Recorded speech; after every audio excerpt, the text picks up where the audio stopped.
Tirupati rural మండలం వాణినగర్లో కాపురం ఉంటున్న నాగస్వాతి అనే మహిళపై 18వ తేదీ గుర్తు తెలియని ఇద్దరు వ్యక్తులు ఇంట్లోకి ప్రవేశించి ఒంటరిగా ఉన్న ఫిర్యాది నాగస్వాతిపై దాడి చేసి ఆమె కళ్లలో కారం చల్లి ఆమె మెడలో ఉన్న 38 గ్రాముల బంగారు చైను మరియు శాంసంగ్ సెల్ ఫోన్ దోచుకు వెళ్లిన ఘటన విదితమే. దీనికి సంబంధించి తిరుపతి జిల్లా SP Subbarayudu, additional SP Nagabhushanam పర్యవేక్షణలో చంద్రగిరి పోలీస్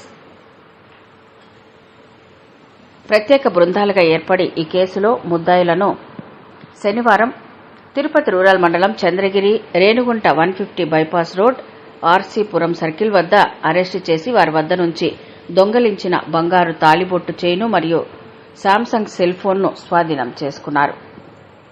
వారు ముద్దాయిలు తాము చేసిన తప్పును ఒప్పుకోవడంతో పోలీసులు వారిని రిమాండ్కు తరలించారు.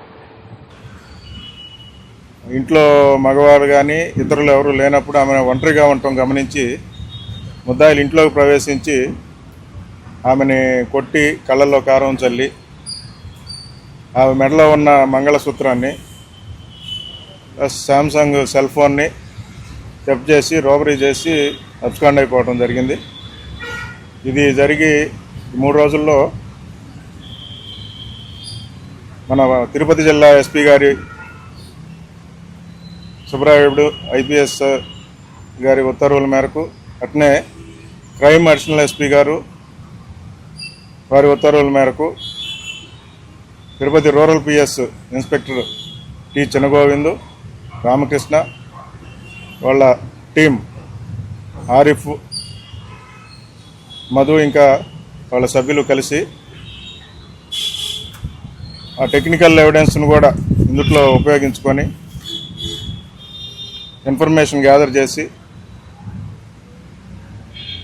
ముద్దాయిల్ని 3 రోజుల్లో పట్టుకోవడం జరిగింది. ఈరోజు అంటే 21వ తారీఖు 10:30 గంటలకు ఆర్సీపురం క్రాస్ దగ్గర ఇద్దరు ముద్దాయిల్ని అరెస్ట్ చేసి వాళ్ళ దగ్గర నుంచి intact property gold chain plus Samsung cell phone 2 recovery చేయడం జరిగింది.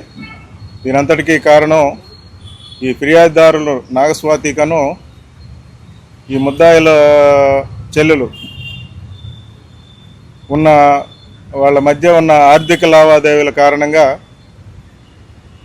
ఆ ముద్దాయి చెల్లెలు వాళ్ళని రెచ్చగొట్టి ఆవిడ్ని ఇబ్బందులకు గురి చేస్తున్న కారణంగా తర్వాత తన భర్తతో వేరే సంబంధాలు నెరుపుతుంది అని అనుమానంపై ఆవిడ్ని భయపెట్టాలని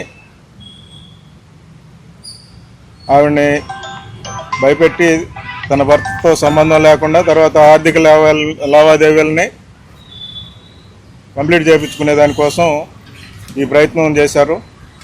కేవలం ఈ ముద్దాయిలిద్దరూ ఒక మేలు ఇంకో ఫీమేల్ భార్యాభర్తలు ఈ నేరం చేయటం జరిగింది. అది వాళ్ళ చెల్లెలు అత్తగారి ప్రోద్బలంతో ఈ నేరం చేశారు.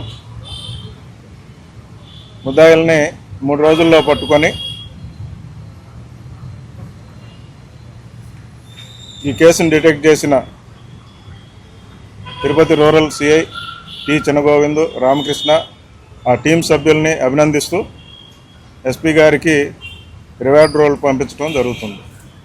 ఇంకా రిపోర్ట్ అయ్యి క్లూస్ కోసం చాలా కష్టపడాల్సి వస్తుంది. అనతి కాలంలోనే దీన్ని చేసినందుకు ఇన్స్పెక్టర్ గారితో పాటు ఎస్ఐ గారితో పాటు వాళ్ళ సిబ్బందిని అభినందిస్తూ రివార్డ్ రోల్ పంపడం జరుగుతుంది. ఇప్పుడు ఈ ఫిర్యాదుదారు ఉన్నారు కదా నాగస్వాతి, ఆమె భర్త రియల్ ఎస్టేట్ వ్యాపారం చేస్తూ ఉంటాడు. దాంతో అతను ఇప్పుడు ఎవరైతే దాడి జరిగిందో ఆమె భర్తకి క్లోజ్ రిలేషన్ ఉంది. ఆ క్లోజ్ రిలేషన్ ఉన్న దాని మీద చాలా ప్రాపర్టీస్ కొనటం జరిగింది వాళ్ళ మధ్య. ఈ ఎవరైతే ఈ దాడి చేశారన్నారో ఆవిడ చెల్లెలు అనుమానం అన్నమాట. ఏది నాగజ్యోతికి అనుమానం.